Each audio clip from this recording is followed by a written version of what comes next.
Assange, Jullian, Greens, like most Americans, are losing public trust in the rule of law and the integrity of our own election process. Thanks to WikiLeaks, we now know that our suspicions are in fact well-founded. A particularly egregious example is the evidence that the Democratic National Committee colluded to undermine and delegitimize the Bernie Sanders campaign. Can you talk about that and what lessons can be learned going forward? Yes, I can. So we published 20,000 emails from the DNC, from David Cobb, from the Communications Director, Miranda, from the Chief Financial Officer, and so on. And also communications, and to the Hillary Clinton campaign and a number of other groups. What they show is not only was there a sort of internal view or discussions about how to undermine Bernie Sanders and support Hillary Clinton. Not surprising, given that Debbie Wasserman Schultz used to work for Hillary Clinton's campaign. But rather, there were formal instructions made to DNC staff to execute a campaign of black propaganda against Bernie Sanders. For example, Louis Miranda, the communications chief, instructed his staff to put out, in a quote, unattributable manner, allegations that Bernie Sanders supporters were engaged in acts of violence.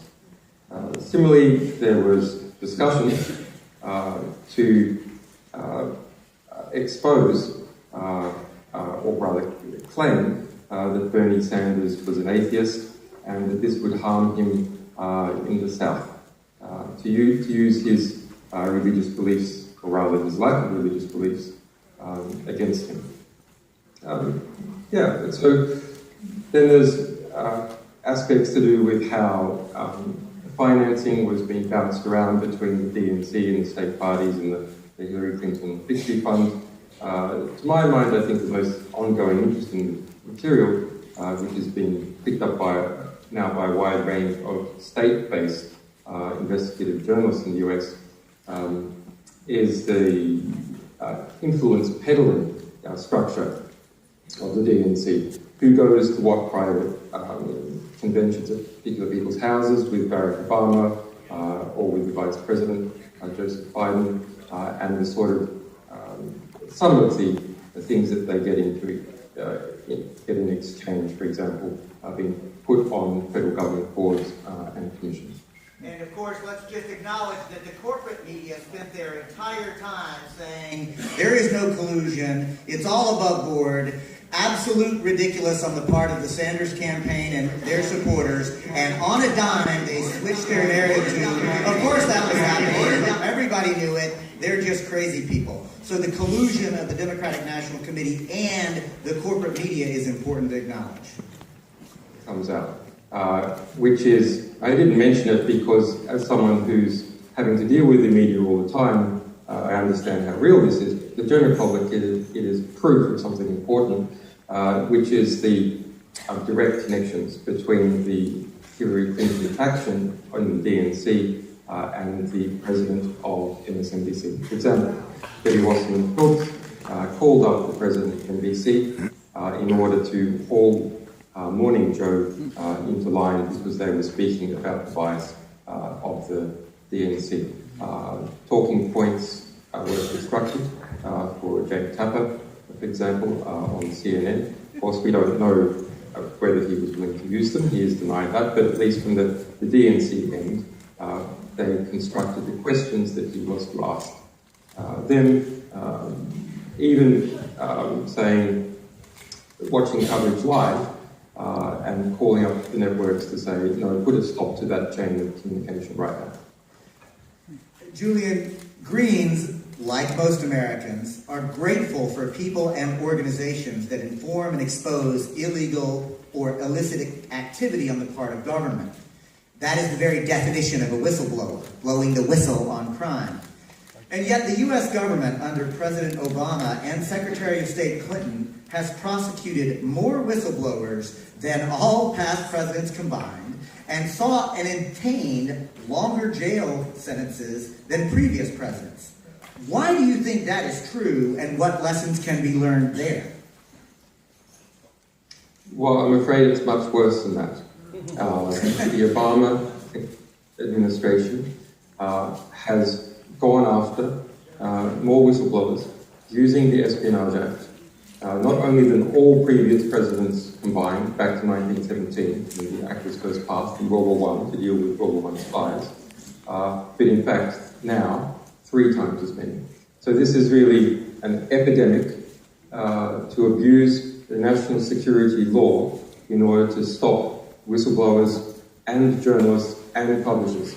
So the attempted prosecution, the pending prosecution of WikiLeaks in the United States used the Espionage Act, used Computer Terrorism Act, etc., etc.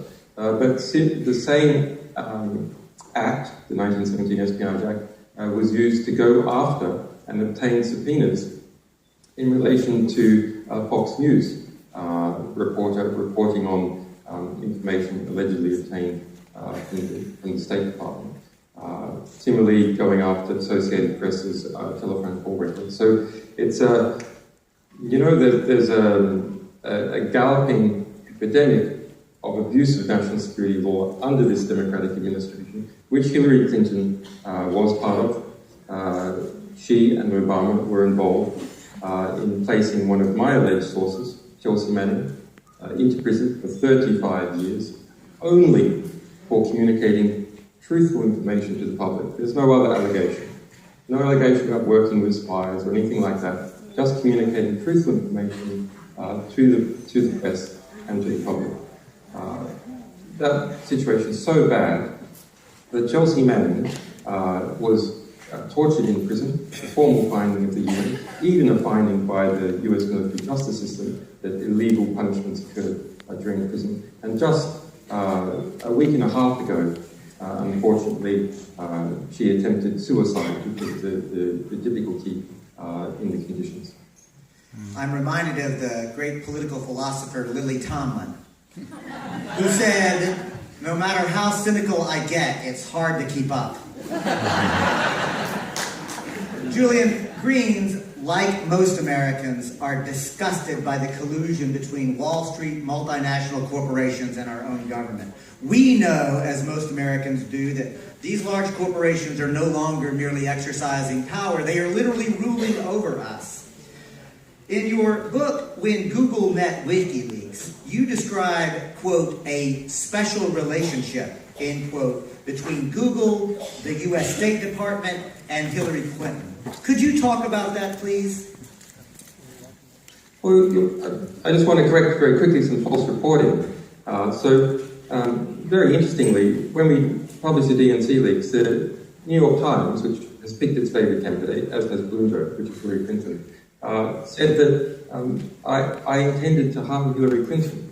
This is what we've been doing for 10 years. It was a completely fabricated story by Charles Savage. Okay, but yes, we are very interested in power and publishing the truth about power so people can work out however they choose to reform power.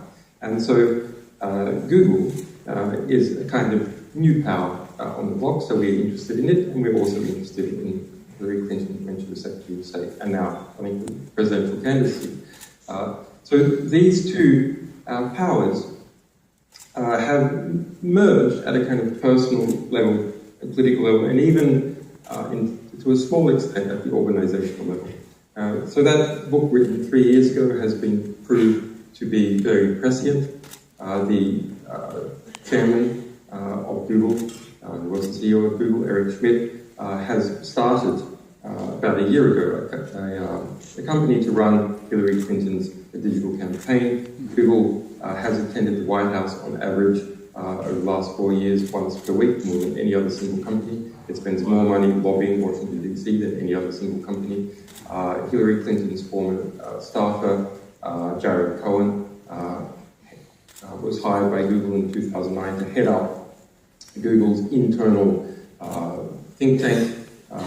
There's a lot of other interconnections between Google and the state. Eric Schmidt is now also, at the same time as being chairman of what is now Google's parent company, Alphabet, is chairman of the Pentagon Innovation Board. So you have a connection between Google, the Clinton campaign, which will be almost certainly the next White House, and the Pentagon. And this triangle is extremely worrying because as time goes by, Google's understanding that it does have an ability to influence election campaigns. It's also bought more than 10 drone companies. It's integrating its mapping data in order to better be able to fly and navigate drones around the world, as expanding into every country in the world.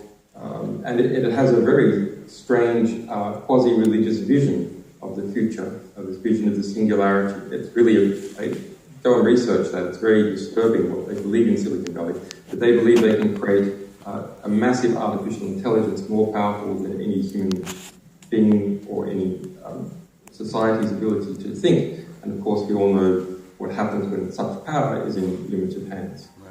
And so Google in the White House will be essentially an unregulatable company. It's a question whether it's already unregulatable, but you can just completely forget about any kind of antitrust legislation being used on Google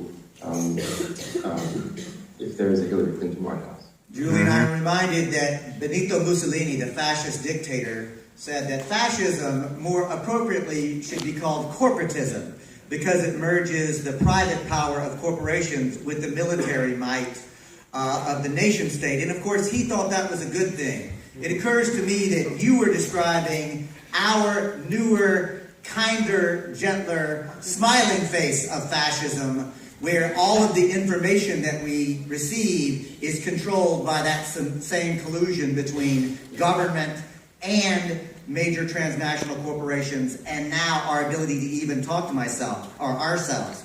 Am I being overdramatic, or do I understand you correctly? Well, it could be both.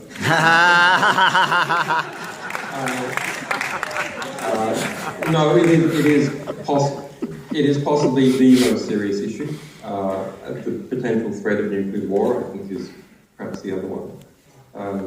Yes, there is a merger going on at a rapid pace between the largest American corporations and the traditional aspects of the US state, the military intelligence aspects.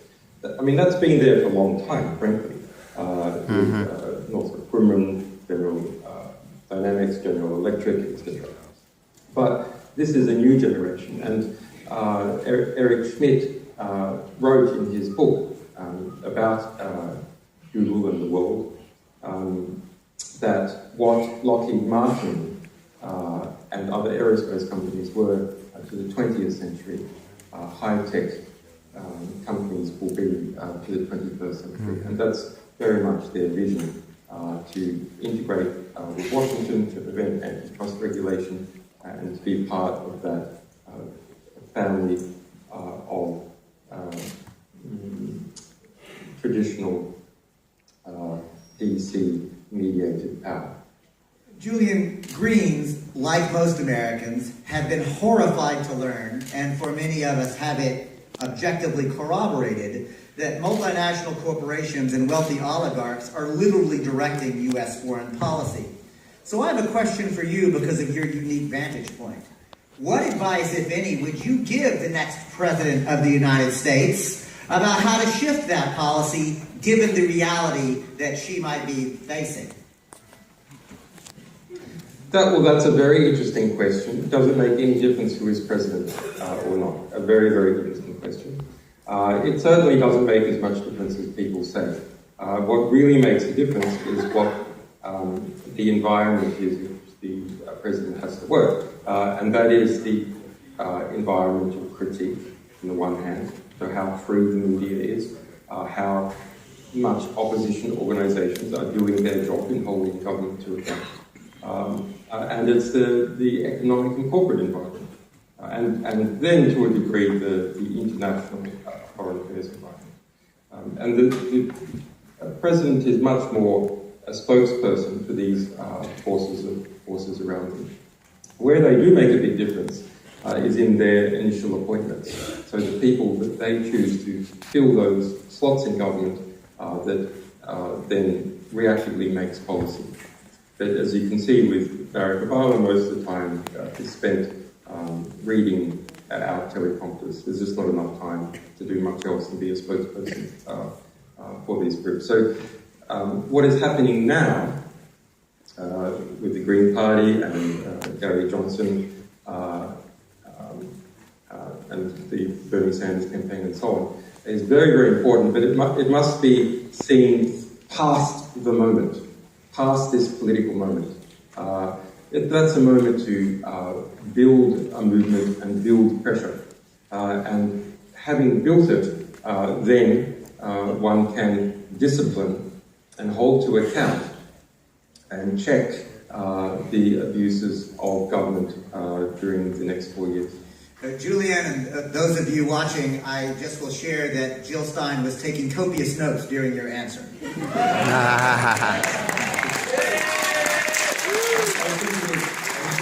It is a remarkable moment in US politics. For the Greens, the Greens, if they pursue this campaign, as they do seem to be doing so, can, and I believe probably will, produce a very solid bloc after. And I think that's really heartening. It's a horrific vision. I mean, who's going to be US president, next US president, is a horrific vision. I was asked this question, did I prefer Clinton or Trump?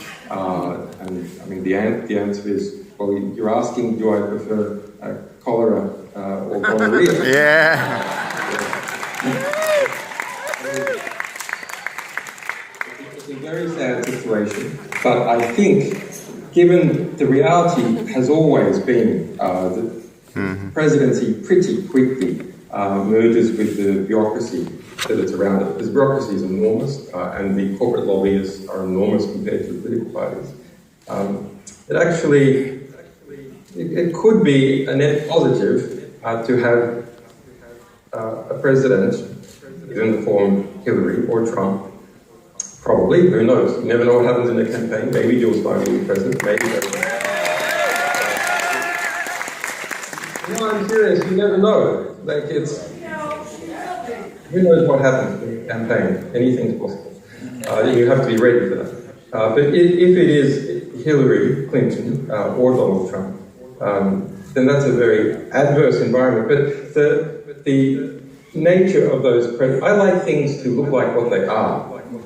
I think Hillary Clinton, in her statements, demeanour, and associations and track record, looks like the power that she actually does represent. Similarly, with Donald Trump, maybe even Donald Trump even looks more like what the power he'll end up representing than he does actually represent it. But that's a situation that generates resistance and accountability, and that is what really checks the behaviour of government over time. It is the various pressures that exist on the presidency. That's what checks their behaviour. So these are two characters that are the most unpopular pair of presidential candidates in US history. And going into the presidency, they are going to continue to generate oversight and resistance, which will not only create a fertile field for Gary Johnson and Jill Stein to grow their support, but will create a very fertile field to understand and hold government to account. So take a note, Greens and Americans everywhere, it is social movements that will actually bring corporate America to heel. Greens. That's right, and a few whistleblowers.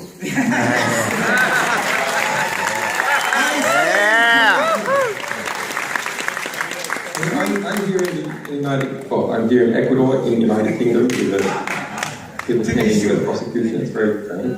I think that creature. But the Corbyn phenomenon in the UK really does show something important, very important, is happening. There is a political moment in the English speaking world that the Greens should, and it looks like are, seizing upon. It's a very important moment. I do think that North Americans need to have a little more humility as we look to our sisters and brothers in the global South who have been fighting empire for 500 years. They have a more acute understanding of actually social movements and electoral arm of their social movements. So we should be humble and learn that lesson. Jullian, Greens, like most Americans, are civil libertarians at heart. We believe in personal privacy. We believe in internet freedom, even as we call for complete public transparency and accountability. My question to you is, what can we do as individuals to protect ourselves, and what can we do to help build the movement for keeping the internet free and open so we, the people, can talk to ourselves? All right, great question. Well, first of all, have coherency in your own movement. I mean, you have to have coherency to be able to understand your own view of the world and the attacks that are occurring, which, let me tell you that I've just seen that the attacks have started to ramp up on Jill Stein. They are going to go through the roof. I've had attacks from what is effectively the Clinton Dirt Machine. They're now post-convention. You guys are going to be post-convention. Those attacks are going to be ferocious. But you'll see from that and learn lessons from that about how the media works and how one can defend your principles and ideas in the face of that kind of media crush. So to defend civil liberties and the internet, the first thing is to practice it. That's the number one thing. That's what we do. We defend the First Amendment and similar constitutional amendments in other states by practicing them. We've won every single court case that we have been involved in over the last 10 years. And that any right that is not fought for through practice and defence is very, very quickly lost. It is just a piece of paper unless you actually fight for it and practice for it. Then there's a range of technical measures and some good people, researchers, trying to push out those technical measures. WikiLeaks tweets about that, Edward Snowden tweets about what some of those technical measures are. I support those people who are engaged in trying to engineer, in a practical sense, how to protect people's privacy. And the other is to support the various groups that are doing it and to build the ideological understanding that it is an important thing. Because let's go back and look at Google. Google is very different in an important way from Lockheed Martin. Yes, Google is building drones. Yes, Lockheed Martin was and is building F-16s. But Google also controls how we communicate with each other. So Google is, in a sense, like HIV. It's not just something that afflicts your arm. It afflicts your ability to understand and fight the infection. That's true of all media, libraries, communication services, etc. They're involved in that part of society that we use to understand ourselves, and that is the freedom of communication. So the freedom of communication, in some sense, is the fundamental right, because it is the enabling right that allows us to speak to each other, to understand the importance of all our other rights. And so when the freedom of communication is degraded or maligned, when whistleblowers are prosecuted, when one organisation starts to develop a monopoly on the internet and interfere with our communication, then all our rights suffer. because this fundamental enabling right is degraded. And I will take this opportunity to acknowledge that both for the Green Party and every social movement that is moving, the Black Lives Matter, Occupy Wall Street, the climate justice movement, Move to Amend, the call to abolish the prison industrial complex, corporate media is either lying or ignoring such movement, but it's people's media, citizen journalists who are in the House right now who are telling the story. They too are heroes of this movement and heroes of this movement. That's right. Jullian, we are nearing our end, so I will invite you to share any last thoughts that you would like to share, not only with Greens assembled at this convention, but with the literally tens of thousands, hundreds of thousands of people who are watching and participating and learning from you. So final thoughts that you'd like to share with us, please. What's the smoking gun?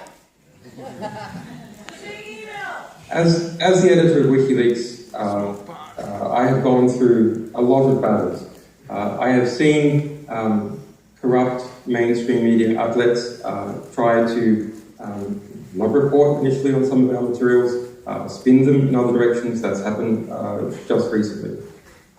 And I have also seen good journalists embedded in those institutions fighting to be accurate and truthful. There are good people, even in bad institutions. Most of our sources are good people wanting to do good things within the US military or the intelligence or political parties. So my strong advice is to understand, first of all, the necessity to be very skeptical of the traditional media apparatus, which is ultimately owned by some of the largest industrial conglomerates in the world, strongly connected to other points of power. Work around it, become your own media in practice, in small ways, in big ways, to keep your principles and sense of clarity on principles. What the Clinton campaign is doing at the moment is trying to say, well, okay, yes, maybe we're connected to arms dealers and to Saudi Arabia, and yes, maybe we subverted the integrity of the democratic primaries, etc., etc. But you'll just have to swallow that. Right. You'll just have to swallow that, or else you'll get Donald Trump. That's a form of extortion.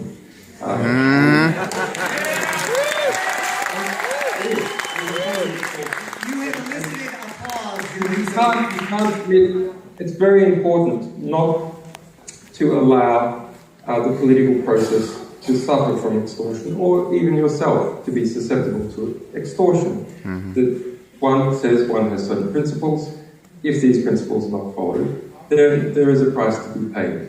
And that creates a standard and a general deterrent. And I think it is important for those people who feel that their principles have been violated in the way that the democratic primary process has been run, or how Chelsea Manning has been in prison for 35 years and tortured, or Espionage Act crackdowns, or many other things, to go, okay, well, there's a cost to violating principles, even if there's also a cost to yourself, even if you don't like the risk, which seems to be getting very small, but the risk that Donald Trump becomes president. That one has to have a line somewhere. Otherwise, as each election cycle proceeds, you are pushed further and further into the corner. Mi hermanos in the South have taught me a phrase that I have learned to use more and more. Ya basta. Enough already. Jullian Assange. For me to invite the Green Party of the United States.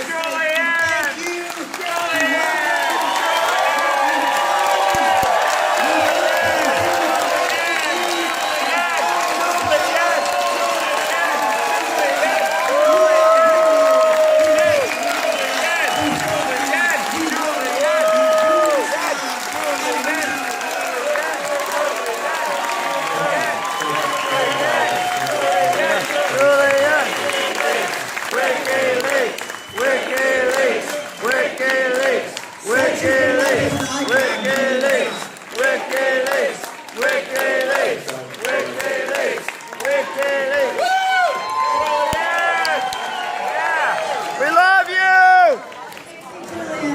And thank you, David. That was